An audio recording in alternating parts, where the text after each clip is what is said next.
In order to say, I grew up in an abusive childhood, you have to say my parents were abusers. And that's a very hard thing to do because there's never any black or white, and there was mental illness in the case of my mother. And so it was confronting. My sister did have therapy a number of years later. And I remember this because she called me up and I said, how did you go? And she said, did you know that ours is a case of child abuse? And I said, yeah, I did. And she was like, spin out. That was the way she spoke, spin out. And there was like a pause between us and then just this sadness. She said, it's true though, isn't it? And I said, yeah, look, it's true. And it's not about blame, but it is about understanding where you've come from so that you can start the healing process. Today's guest, Leah Waters, grew up in a tiny town in Australia, 800 people, and spent the better part of her childhood playing the role of protector of her siblings from physical and emotional abuse from her parents. That led to a lot of different ways of coping, some of them pretty physically destructive. Yet she latched onto what she sensed and knew was a fierce sense of intellect and ended up going to school, pursuing her PhD in psychology. But it wasn't until she got exposed to the world of positive psychology and strength-based psychology in particular that a lot of things began to really change in her mind. And when she herself was about to become a parent, she realized that she wanted to take a very different look at both the world, the way that she practiced her profession, the way that she would end up teaching as a professor at the University of Melbourne, and the way that she was as a parent, raising a family. That led her down the rabbit hole of positive psychology, and strength-based parenting became a field that she has done a bunch of research in and written a fantastic new book called The Strength Switch, which is all about strength-based parenting. And really powerful conversation, not only because she was incredibly transparent about her own journey and some recent loss that she suffered and how she's sort of dealing with it and navigating it, but also because the work that she's doing is so critically important, both to how we understand ourselves as parents in the world, how we understand how to flourish in the world, and just how we understand how to be human beings in a rapidly changing world. Really excited to share this conversation with you. I'm Jonathan Fields, and this is Good Life Project. We're going to dive into a lot of your work currently, which is around strength-based parenting, positive psychology. I'm really curious, though, because you have devoted so much of your adult career to this and to focus on families and kids and how positive psychology interacts with that. As a kid, was any of this the genesis of your upbringing? 100% the genesis of my upbringing, but maybe not in the way that you would imagine. Okay. I think that a lot of people, because of the work I do, because of the field that I'm in, make the assumption that, well, you must have had a very positive childhood, you must have had strength-based parents. For me, I mean, like I said, I grew up in a small country town. I grew up with a mother who had a very severe mental illness. And so in my childhood, she spent time in and out of psychiatric institutions, multiple suicide attempts. And this was in the 70s, so there was no conversation about these things. My father didn't really know what to do, so it was a family secret. And so mom would just kind of vanish for chunks of time? Or? Yeah, she would. And there were times in our childhood where things were okay. My father was a school principal, so we had lovely summer family holidays. He spent a lot of time at work, long hours as a school principal. So there were times where things were okay, but there were also times in my childhood where things were really not okay. A lot of erratic behaviour from my mum, and when she wasn't coping so well, a lot of aggression, a lot of physical violence. And I'm the oldest of 3 children. So I just took on a lot of responsibility at a very young age to essentially be the parent to my sister's 15 months younger, my brother's 5 years younger, and also be the parent to my mother. And so that was a huge responsibility to try and manage the emotions of someone who has very erratic emotions and step in and protect my brother and my sister in those times where things were out of control. And as I said, a lot of physical violence, and so a lot of psychological violence too, actually. And the physical violence, ended as we grew bigger and older, the psychological violence that's still continuing.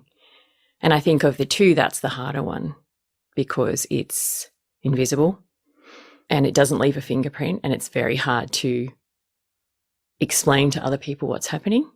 But I took on this responsibility, and so that was challenging, and I was required to step up into a role that I didn't have the resources. Yeah. I didn't have the intellectual resources, the emotional resources to be doing the role that I was doing. Are we talking about your single-digit years, early teens, or do you have a recollection of even in those years? Yes, I have a lot of recollections as a young child, and then certainly in my teenage years, the memory is stronger. And so when I was 15, I developed an eating disorder, and I became bulimic, and I was bulimic for 7 years. My younger sister was also bulimic as well. And I understand now that this is going to sound sort of counterintuitive, but it was a coping mechanism. So it's perverse, but it allowed me to cope with the situation that I was in because I would use food, particularly the binging part of bulimia, it was an emotional suppression tool. So I would binge, and that would push down fear and sadness and shame, and everything would be numb for a while. And then self-loathing would creep in, and so then I would purge. And I'm not going to go into the details of purging, but it's a really brutal process. Were you and your sister both aware of each other doing this? Or do you know, we never spoke about it at the time. As adults, we spoke about it later on, but I knew because we shared a bathroom. And she knew as well. But there was a lot of collusion in the family. There's a lot of we just don't talk about anything that's going on. So when I was doing my PhD, I just had, you have those like inflection points in your life where something pretty small, which could just fly by without you noticing, and you grab onto it and it changes things. It changes your course. So I was doing a neuropsychology course, and the professor was talking about this brain disorder called Wernicke-Korsakoff disorder. And it's a degenerative disorder of the brain, and it's related to long-term lack of vitamin B. So it's quite a common disorder for long-term alcoholics. And he just made this throwaway line. He said it can also occur with people who have long-term eating disorders.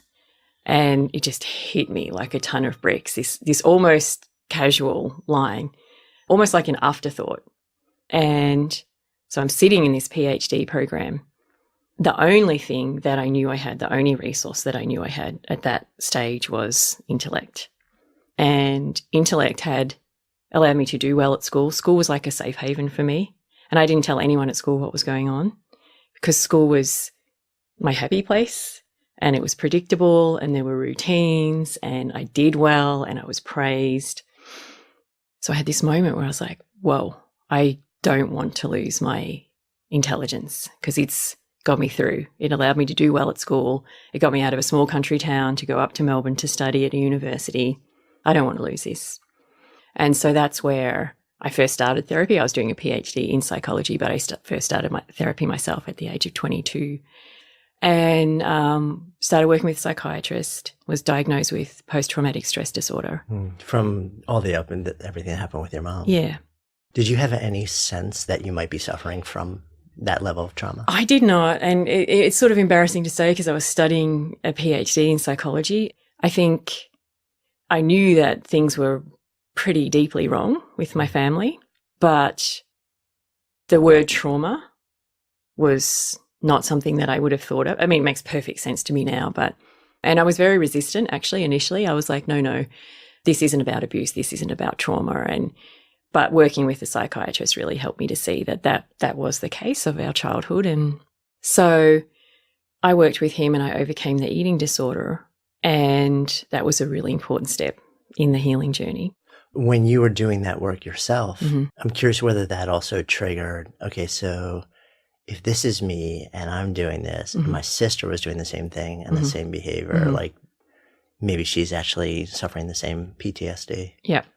And at the time I reached out to my brother and my sister about, look, this is what's happening. This is the diagnosis. And it took me a long time to accept that sort of diagnosis, because in order to do that, you really have to, in order to say, I grew up in an abusive childhood, you have to say my parents were abusers.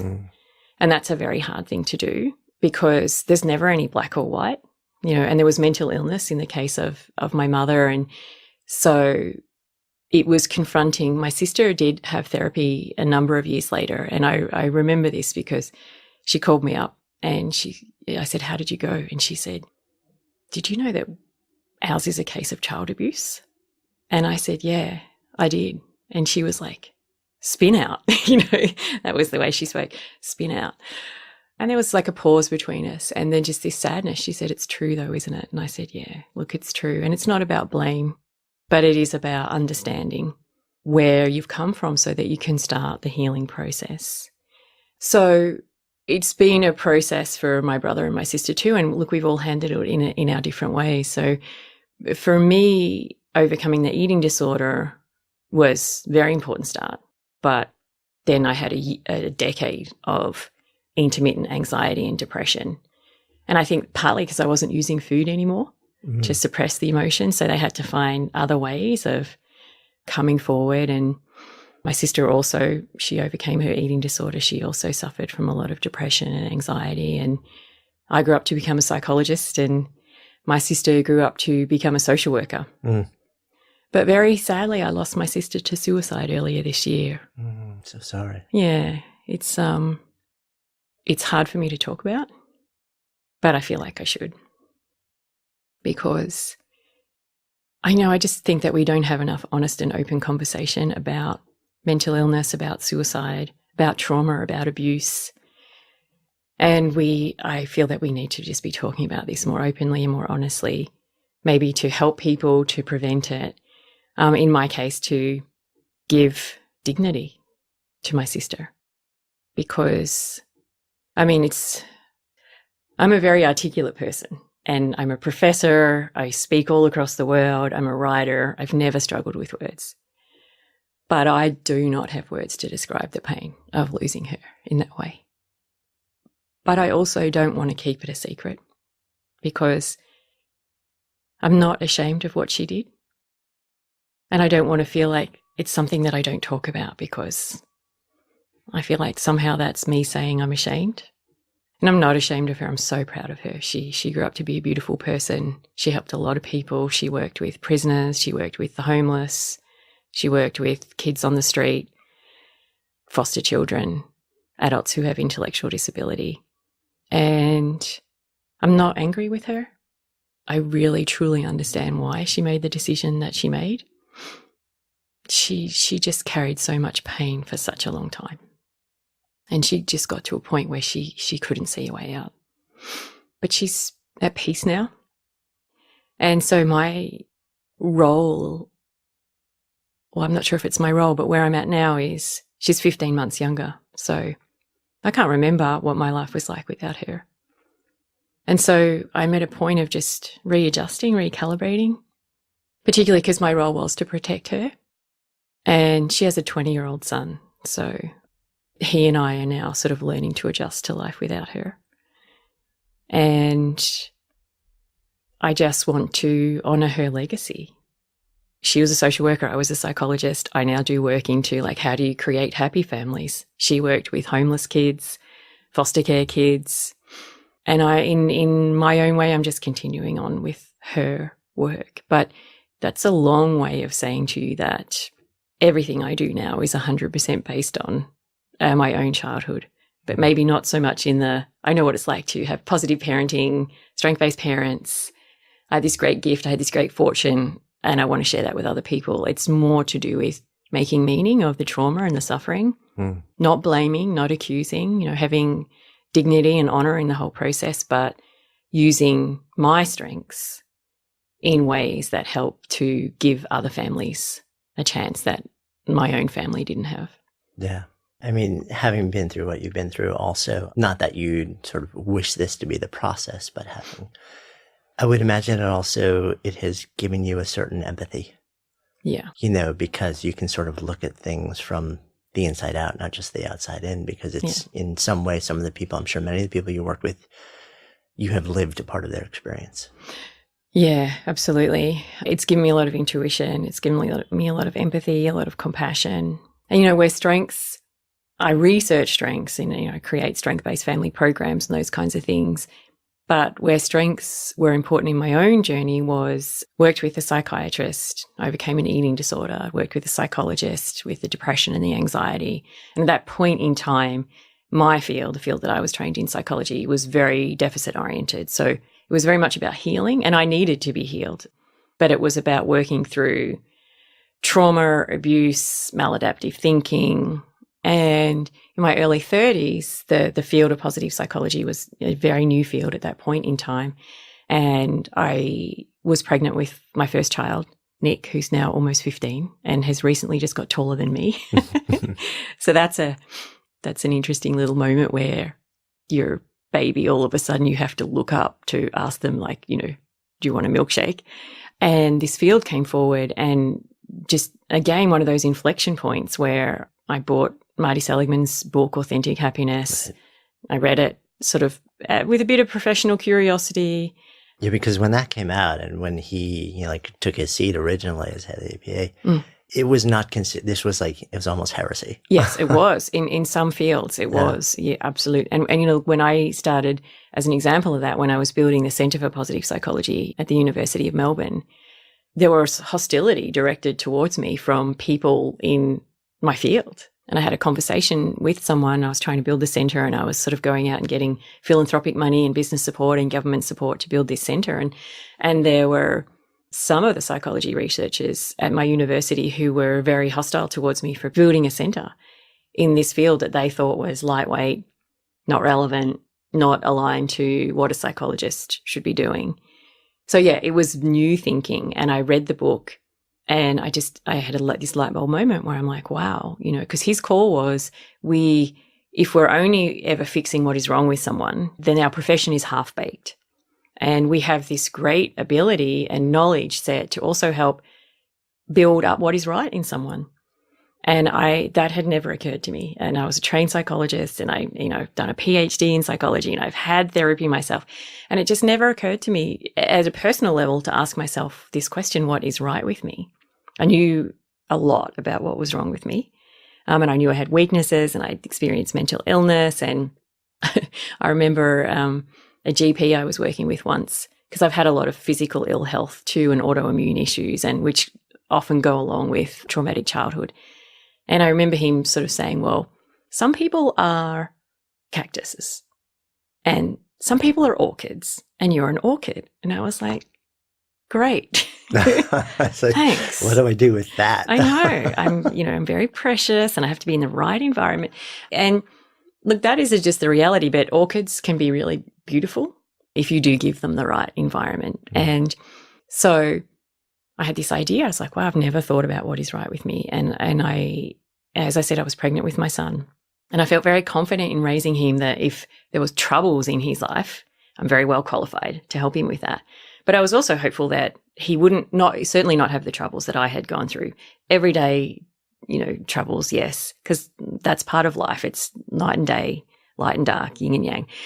But I wasn't. I thought, well, what if life is going well for him?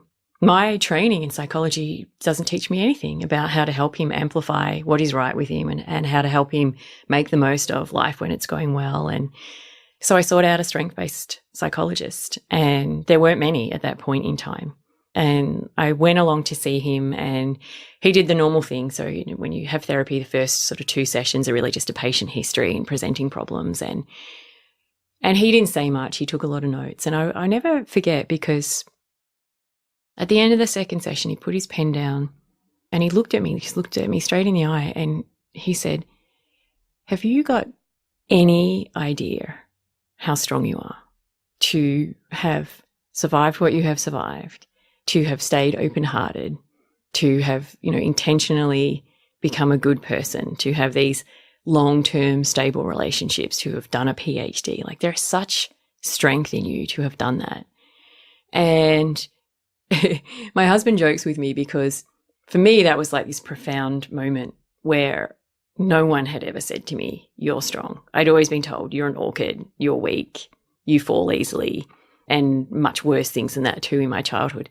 But my husband does joke because he's like, well, you did go and see a strength-based psychologist, so it's probably not that unusual that he told you were strong. Right, selection bias.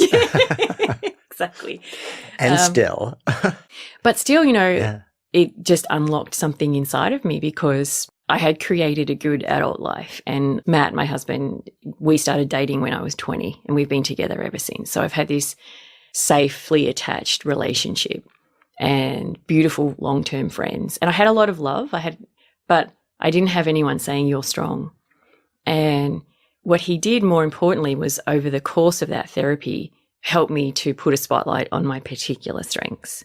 And he helped me to see that during my childhood and during my teen years, I left home when I was 17, that I'd been drawing on all of these strengths to help me navigate and survive and to help me take care of my younger brother and my younger sister and, to help me to be a loving daughter towards my parents. But I didn't know that I was doing that. And so he helped me to see, for example, how my intelligence was this great strength and a great resource that allowed me to understand what was happening in the family system, do well at school, get myself out of a small country town, go to the big city, study at university level. He helped me to see how my social strengths and just my kindness had helped me to form just really beautiful friendships. So things were not happy at home, but I had really, really lovely friends. And that was a life raft for me. And it was my social strengths that allowed me to do that and to keep those connections. And then also humor. So that is a strength of mine. It comes out in certain, playful contexts. And I know I look back at school and I was that kid who was able to make people laugh and even make my parents laugh and make my brother and my sister laugh. That was one of the things that I did to kind of just create a bit of levity. And, humor is a transcendent strength. Humor is the strength that allows you to rise above. And you have that moment of tension, say in a work meeting, and someone just tells exactly the right joke, exactly the right minute, and everyone just cracks up laughing. And for a couple of seconds, you rise above, you have this big belly laugh, you get oxygenated, and then you come back into the problem from a different perspective. And I think also in my case, I learned early on that, sometimes you just have to laugh because otherwise you cry. But he helped me to see that these were true strengths in me that I had been using without realizing. And these were my life raft. These were what did help me to get out and create a more intentional and positive adult life. And so that was really critical because then once we got to that point, and look, it took me a little while to accept, yes, I have strengths without feeling like, oh, I can't speak well of myself. And exactly, the tall poppy syndrome, which is really big in Australia. Right. Yeah. Because what he helped me to do was he helped me to see that I was using my strengths not to see myself as better than anyone else, but I was using my strengths to contribute to the lives of others. And I think that's a really important thing to say about strengths, that everyone has strengths.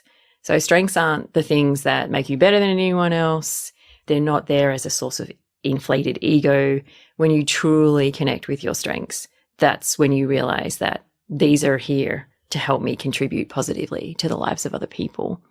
And he helped me to see that. And then he was like, okay, what are we going to do? You've got these strengths. Let's shine a light on them. Let's use them more intentionally to craft the adult life that you want. So strengths for me were just a really important part of my own journey. And this all happened at the time where I was about to have my first child. And so, put aside the whole professional part for a minute and the fact that I've researched strengths for over a decade. And this was just, I was like, this is how I want to raise my children. I know that they will have strengths, and my job, it's a very joyful job as a parent, is to look at each of my children for who they uniquely are, strengths and weaknesses, but to help them see their own strengths, to help them use their own strengths more intentionally so that they have a life well lived and so that they contribute well to other people.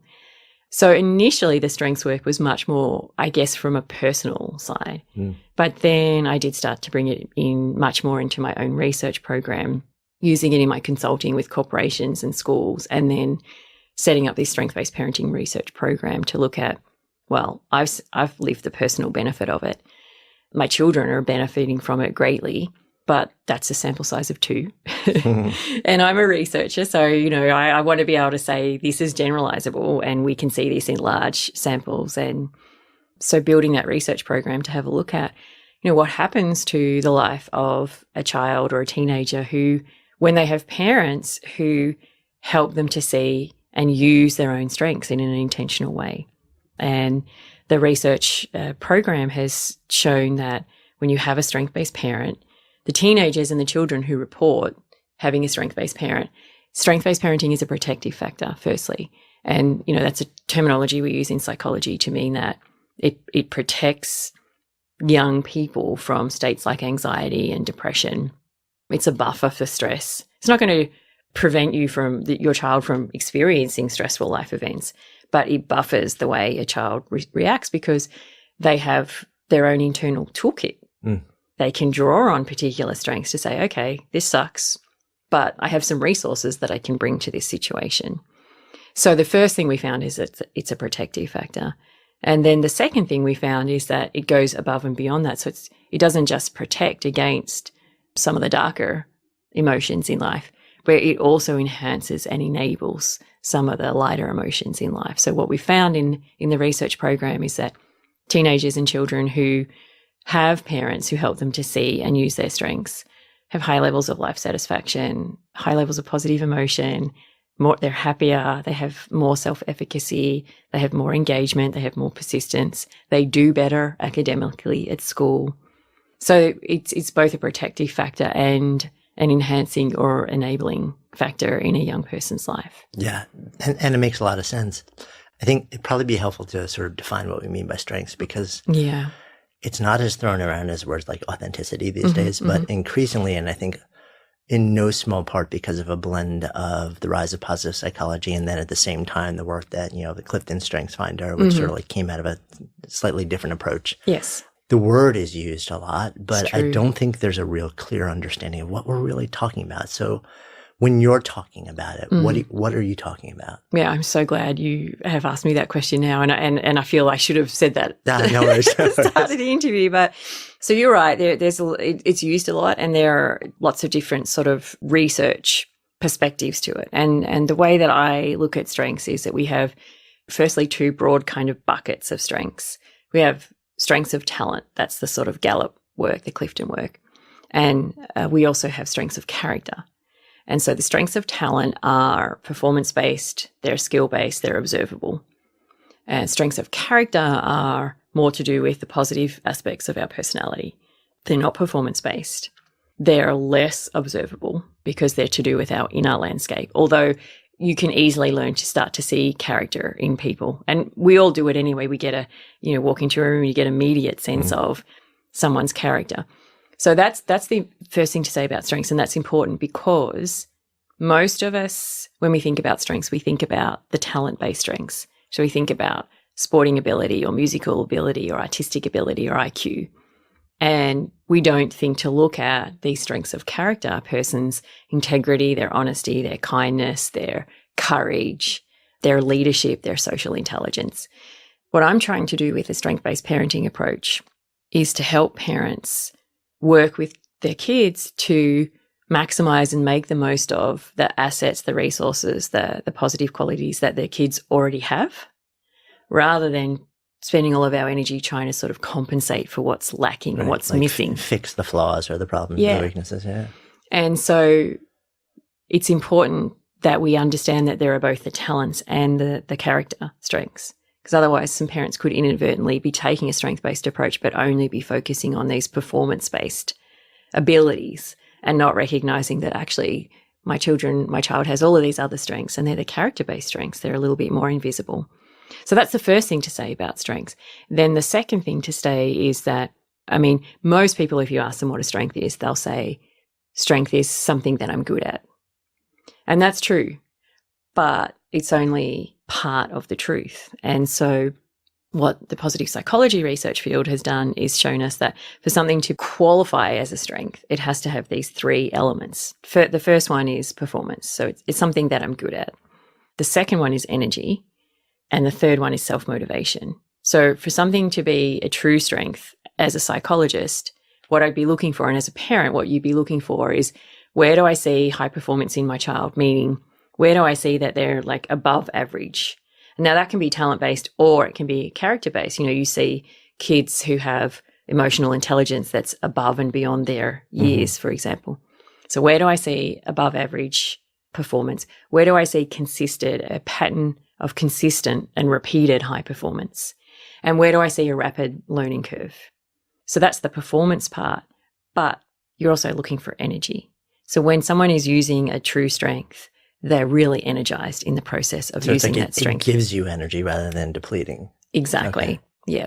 And they'll come out of it energized, and they'll lose track of time, and they'll kind of yearn to want to be involved in something that allows them to use their strength. And then the third element is self-motivation.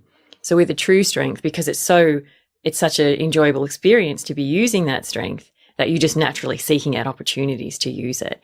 And why I think it's important for us to understand those three elements is because sometimes we can be doing something that we're good at, but it doesn't necessarily give us energy. And we're not necessarily so self-motivated to do it. So in psychology, we call this a learned behavior. And we distinguish a learned behavior from a true strength in that in a learned behavior, you're good at it, but you have learned to become good at it because of some sort of external reward. Or so people keep asking you to do it because you're good at it, but it's not energizing for you. And you wouldn't choose to really do it for internal, like self-motivated reasons.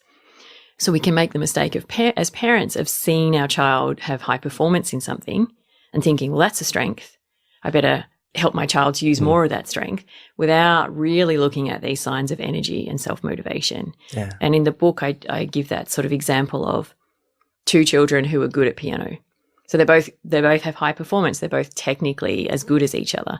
But you've got the one child who you have to nag them to do their practice, and they don't leave practice feeling energized. They finish the minute they're supposed to. And then you've got the other child who almost can't walk past the piano without feeling compelled to just quickly sit down and play some little tune. And, they just yearn to be there. So it's not just about what you're good at. It's also about what gives you energy and what you're driven to do. There's this internal yearning, this kind of self-motivation piece that comes with a true strength. Yeah.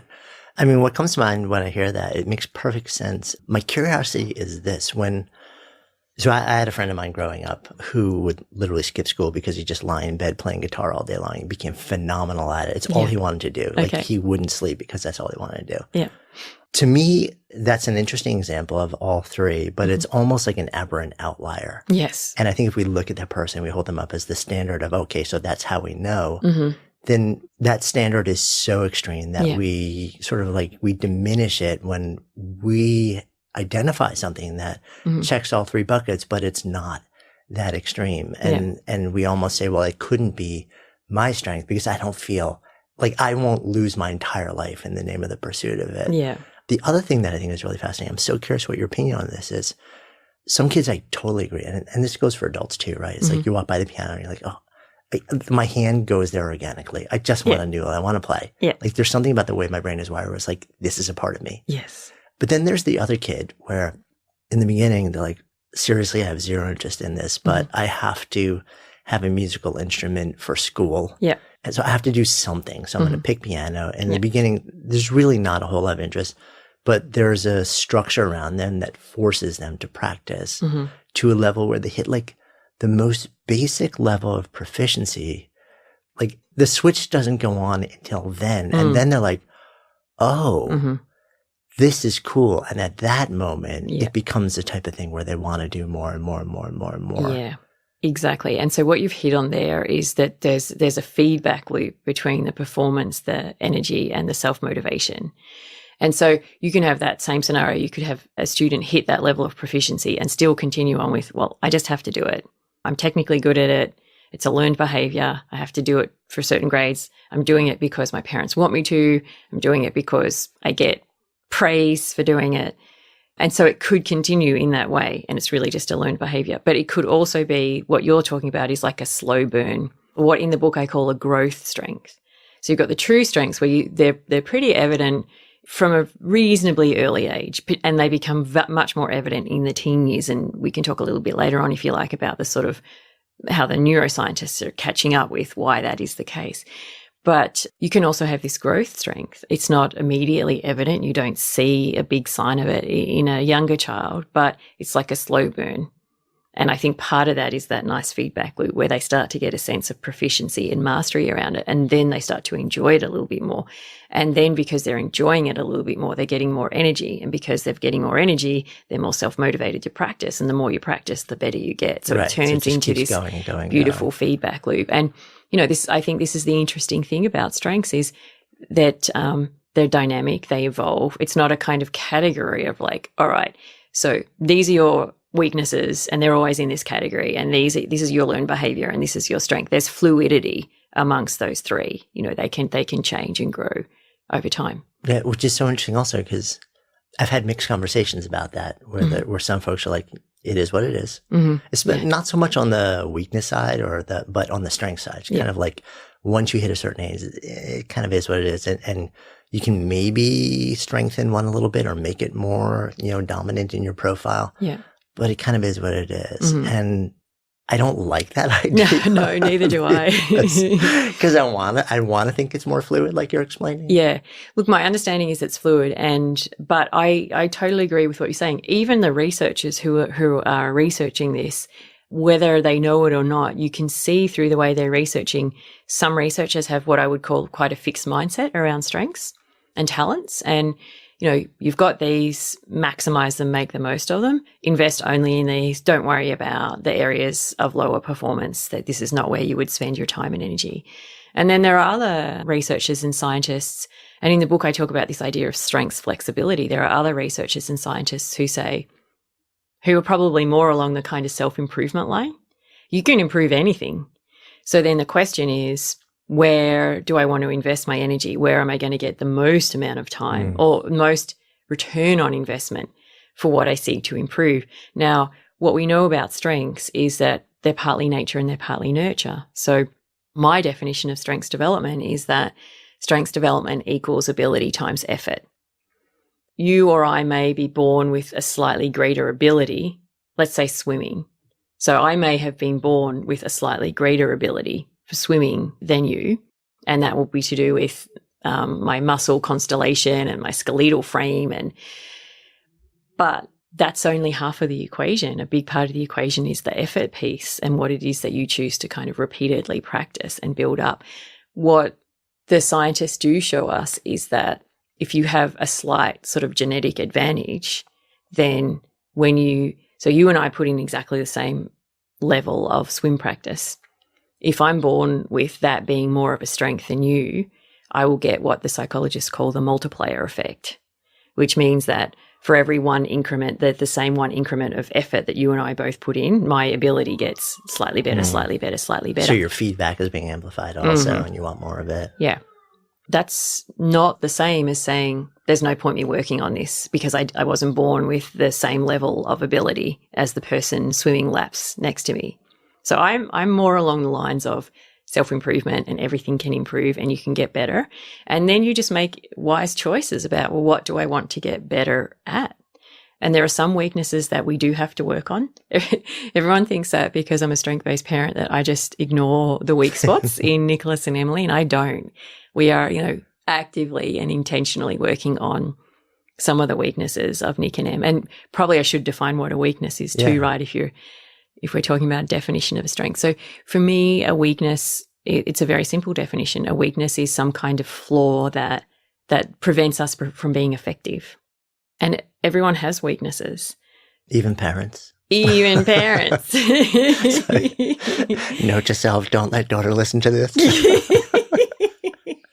Well, I mean, when I work with parents, this is one of the interesting things is that one of the core sort of concerns that someone has about taking on a strength-based parenting approach is that they'll come and they'll say, Lee, isn't that a little bit unrealistic? Does this mean that I'm just going to ignore all the weaknesses in my children? Does this mean I'm going to create this kind of like snowflake child or overinflated ego who just thinks that all they are is strength? And what I found in the work that I've done, so I've done work running parenting workshops here in the States, in Hong Kong, in Canada and Australia and New Zealand, is that there's this lovely counterintuitive. And that is that as you start taking a strength-based approach with your children, it actually opens up the doorway for you to work on weaknesses in a much more open, less defensive way. with your child. And the reason for that, I think, is that your child knows first and foremost that you see the good in them and that you're going to start from a basis of strength before you go in to work on weaknesses, idiosyncrasies, flaws, faults. But to get back to that idea of a weakness, for me, the way I define it is it's a flaw that compromises your ability to be effective. So everyone has them. And I think there's 3 really important messages to send to your children. A, everyone has them. B, there's nothing wrong. There's not something wrong with you. It's just normal. And then C is, well, how many of my weaknesses do I need to work on? And how much time and energy do I put into that? So in the parenting workshops, I get the parents to pick up the pen with their non-dominant hand. So for me, that's my left hand. And I ask them, write your children's names with your non-dominant hand. And then at the end of that exercise, I say, okay, now swap it over to your dominant hand and do the same thing. And it's comparable to strengths. I didn't choose that my left hand was my non-dominant, and that was just wired into me in the same way that some of my strengths, the particular strengths I have, I didn't choose those, they're just kind of there. If you spend a lot of time working with your children on helping them to overcome their weakness, it's like always asking them to write with their non-dominant hand. They'll get better at it. Their writing will get more legible, but it's exhausting. It takes a lot more effort, and they're never going to have beautiful crafted handwriting with their non-dominant hand. So invest in strength and look at what are the weaknesses that are limiting my ability to be effective. So, I mean, me personally, I have lots of weaknesses. Some of them I'm actively working on because they limit my ability to be effective. Others don't. I'm not a very good cook, for example, and I'm pretty messy at home. But I don't think that limits my ability to be effective. I'm terrible at timekeeping. I'm the worst. You can ask all of my girlfriends. I'm always turning up late. And it used to limit my effectiveness, but now we have smartphones. So I have a meeting with someone, and my friends all know this. I'll meet them for lunch, and the first thing I'll do is put a little alarm on my phone. So it calls me 5 minutes before I need to leave because I know I can't keep time myself. So that's not a weakness that I'm choosing to actively work on because it's not limiting my effectiveness because now I have something like a smartphone to help me out with it. But then I have other weaknesses that are limiting my effectiveness. And so they're the ones that I work on. And so it's bringing this kind of wisdom into the process. And I think as parents, I mean, our first job is just to love our children, just to love them, and be warm and be kind. And then our second job is to help them grow and improve and develop so that they can grow into a fully formed, robust, resilient, good-hearted, productive adult. So then you have to ask yourself, okay, what are the things in my child that I see, the weaknesses in my child that I see will limit their effectiveness? And they're the ones that we focus on working on. We don't have to fix everything in our children because there's a lot of stuff that we think, I have to make my child's room tidy and I have to get them organized or whatever it happens to be. But ultimately you just step back and say, is this really going to be a limitation for them in their life? Because if I take away my energy in investing in fixing that weakness and I turn that to amplifying a strength, then they're going to grow up with these strengths that they can use to compensate for any limitations around weakness. Yeah. I mean, I wonder also if some of the perceived things that might limit effectiveness, we focus on both in ourselves and our kids, even though they're not the things that generally move the needle because there's some sort of social judgment around having that weakness and having it seen. Yep. And so part of the reason we focus on that is because we just want to belong more, even though in truth, that's not the thing that is going to make the biggest difference if we can figure out how to resolve or get better at it.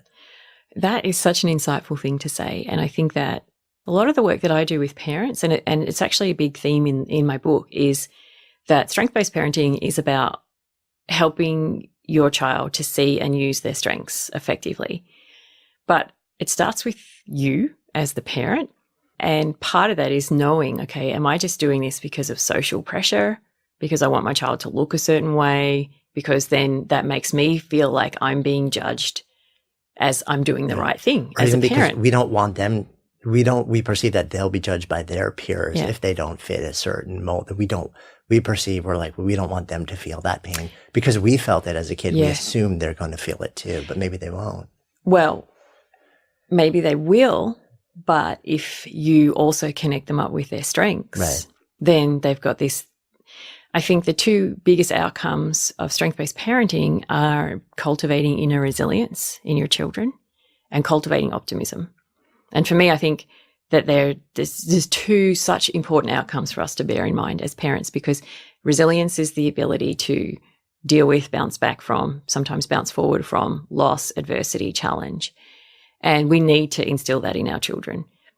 And optimism is about the bounce forward. It's about instilling a sense of, I'm hopeful for the future, I'm going to reach forward and create a good future. And so it may be that an example just pops up into my mind with my daughter, Emily, who's 10. And I mean, she's adorable. I love her, of course, because I'm her mum. And she's definitely her own unique girl. And she's a tomboy and she's very sporty. And she made a decision this year and the school that in Australia, we have school uniforms. It's from the British system. I don't like it, but that's just the way it is. Well, Emily's in 4th grade and she made a decision this year to wear the so-called boys' uniform. So she's the only girl actually in the whole of the elementary school who wears pants. All of the other girls wear skirts. And she just said, it's because I play sporting games at lunchtime and I want to play on the monkey bars. And she made that decision, and we were going to school and we had a parcel delivered in the morning. And so the courier, she answered the door and he didn't look. She had her hair tied back and he just saw the pants. So he said, good morning, sir. How are you going? And we had a bit of a giggle at that afterwards. And we're in the car and I said to her, some of the kids might tease you today at school and they might tell you you've got the boys' school uniform on. And I said, you just tell them, no, I don't. I have the school uniform. And she said, Mum, I don't care if they tease me. It's like, that's my stuff, not her. Yeah, exactly. It's exactly my stuff. And I was so rapt that she was like, I just don't care because I'm comfortable and it's what I want to do, and I was fully preparing her for, here's your answer if they come back. And it was totally my stuff. Yeah. So I think that's part of strength-based parenting is being more attuned to your own stuff and what you are projecting, the fears that you are projecting onto your children. And that they do, I think you're right, they do drive us to sometimes focus more on fixing the weakness because we don't want our child to be in pain or picked on or ostracized because of that weakness, rather than just trusting the process of, if I elevate strength, then I don't have to protect my child from this scenario because they've got this inner resource, this strength to be able to deal with that anyway. Yeah. I want to touch on something because it's been on my mind a lot, and I think it's on the public consciousness a lot, both as adults and how we're sort of dealing with the world as it is today, and how kids are dealing with it, and as parents, how we can help deal with it. And that is the idea of sort of generalized anxiety. Yeah. Not necessarily in relationship to a particular scenario or to a person, but to sort of the state of things in the world today, and the extreme state of blend of uncertainty and vitriol. And talk to me about this and how sort of more of a strengths-based approach to parenting can help. Yeah. It's such an important topic that you raise. And I want to say two things. The first is a bit of a disclaimer. Like, I don't want to sit here and say strengths are the cure to everything.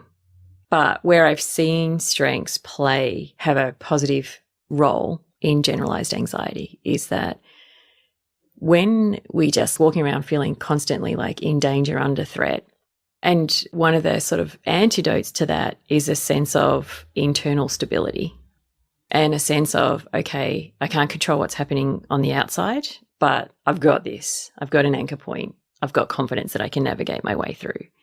And that's what strengths do. So I see strengths as this like transportable psychological toolkit. Doesn't matter where you go, your strengths are always going to be with you. So when you're faced with these overwhelming feelings of anxiety, uncertainty, that to know that, okay, it's okay. I've got these kind of anchor points that I can go to.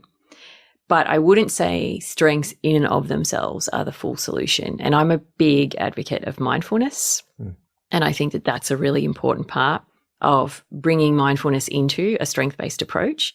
Because what mindfulness does is, well, it does lots and lots of different things, but one of the things it does for kids and for teenagers, like at a bare minimum, is to help them to have a little bit of just create that pause of, okay, my nervous system is overregulated right now. I can feel tension in my throat. I'm thinking this.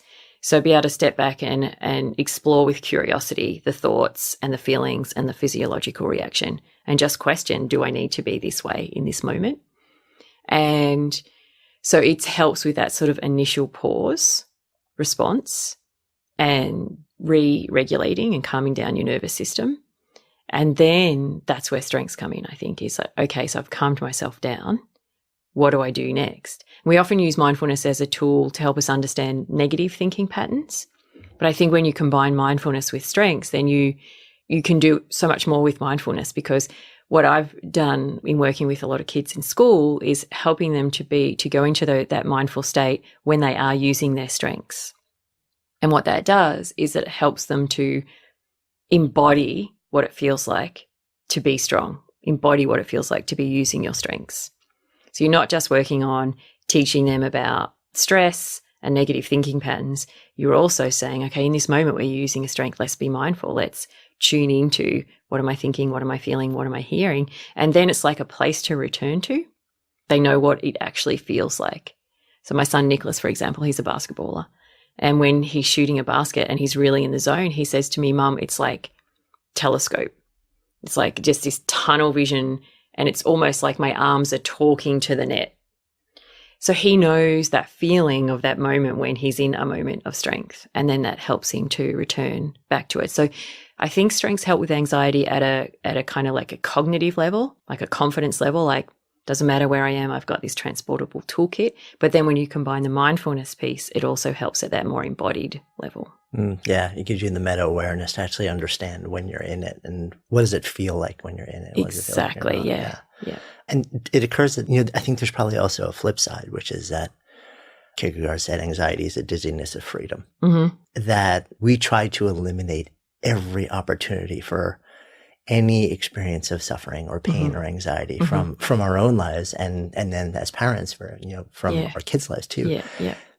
But maybe elimination is not actually the goal. Maybe like a certain of that is actually a signal of investment, a signal that, is completely natural. And the goal is, it must be there if uncertainty is there, and uncertainty must be there if possibility is there. So we don't want to actually eliminate it. We want to, more what you're saying, learn how to identify and maybe start to try and figure out, okay, what is a certain amount of generative, healthy unease versus something that starts to lead to dysfunction. Yeah, totally agree. And, as I said, the research program has shown that strength-based parenting is a protective factor. And so it's not about being the helicopter parent, or in Australia, we have this term, the lawnmower parent. Have you heard of that term? So, you just visualize the parent with the lawnmower, the motor mower, like kind of mowing out this path in front of their child. So the child doesn't have to hack away at anything or, stumble or fall. And that's not what strength-based parenting is about. It's not about protecting your children from suffering, from uncertainty. It's about instilling in them this internal toolkit. So when they face those things, they learn that they can cope. So they're less afraid of them the next time around. And as you said, this whole idea of post-traumatic growth, and even if you're not talking about trauma, if you're just talking about the opportunity that can come from uncertainty, is to just be comfortable to lean into that.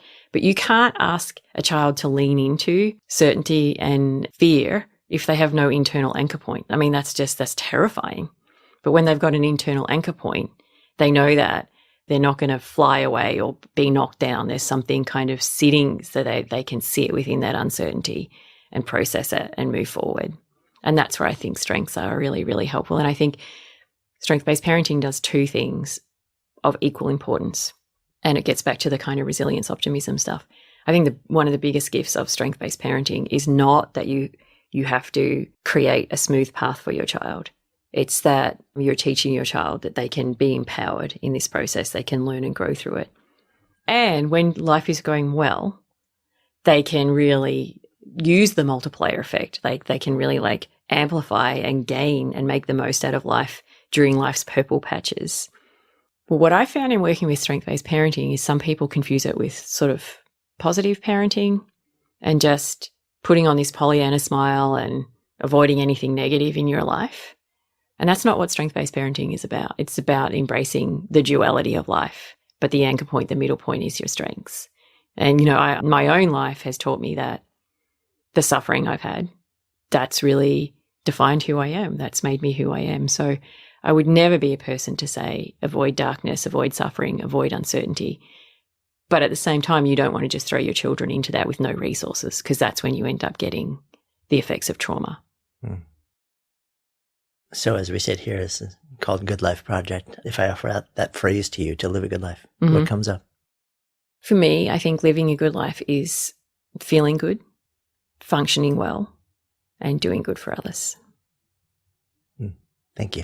My pleasure. Hey, thanks so much for listening. And thanks also to our fantastic sponsors who help make this show possible. You can check them out in the links we've included in today's show notes. And while you're at it, be sure to click on the subscribe button in your listening app so you never miss an episode, and then share the Good Life Project love with friends. Because when ideas become conversations that lead to action, that's when real change takes hold. See you next time.